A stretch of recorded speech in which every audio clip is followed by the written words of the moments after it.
खलीफा हारून रशीद और मलका जुबैदा के दो बेटे थे। एक का नाम अमीन और दूसरे का मामून था। अमीन मलका जुबैदा का लाडला, जबकि मामून खलीफा हारून रशीद को बहुत अजीज़ था। मलका जुबैदा को इस नाइंसाफ़ी पर बादशाह से शिकायत थी। एक दिन मलका जुबैदा ने खलीफा हारून रशीद से पूछा, या अमीरुल मोमिनीन, अमीन मामून से ज़्यादा खूबसूरत और हर लिहाज से बेहतर है, फिर आप क्यों मामून को अच्छा समझते हैं और इसे अमीन से ज़्यादा प्यार करते हैं?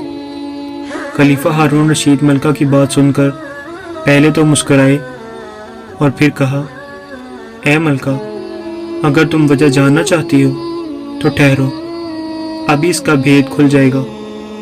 ये कहकर खलीफा ने अपने एक मशीर ख़ास को तलब किया और हुक्म दिया कि फ़ौरन शहज़ादे अमीन के पास जाए और उससे सवाल करे कि अगर आप खलीफा बन जाएं तो मुझे क्या इनाम देंगे। मशीर ख़ास खलीफा के हुक्म के मुताबिक शहज़ादा अमीन की खिदमत में हाजिर हुआ और उसने अमीन से सवाल किया, ऐ शहज़ादे, अगर आप खलीफा बन जाएं तो मुझे क्या इनाम देंगे? शहज़ादे अमीन ने कहा, मशीर ख़ास, मैं तुम्हें इनाम में मिस्र की हुकूमत सौंप दूंगा। मशीर ख़ास ने बादशाह और मलका के हुजूर पेश होकर शहज़ादे अमीन का जवाब पहुंचा दिया। खलीफा हारून रशीद ने इसके बाद मशीर ख़ास को हुक्म दिया, अब शहज़ादे मामून के पास जाओ और यही सवाल दोहराओ, फिर मामून जो जवाब दे उससे हमें आगाह करो।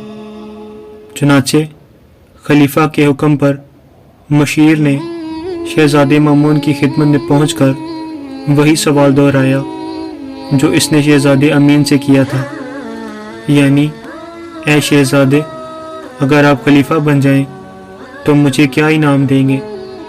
शहज़ादा मामून, जो इस वक्त कुछ लिखने में मशगूल था और रोशनाई की दवात इसके सामने रखी थी, जब शहज़ादे ने मशीर की ये बात सुनी तो वो गुस्से से लाल पीला हो गया और उसने सामने रखी हुई रोशनाई की दवात मशीर ख़ास के मुंह पर दे मारी और कहा, ओए बदबख्त, तो मुझसे मेरे बाप की मौत की बात करता है, खुदा ना करे कि मैं इनके बाद भी ज़िंदा रहूं। मशीर ख़ास ने खलीफा और मलका के रूबरू पेश होकर जो वाक़या पेश आया जूं का त्यों बयान कर दिया।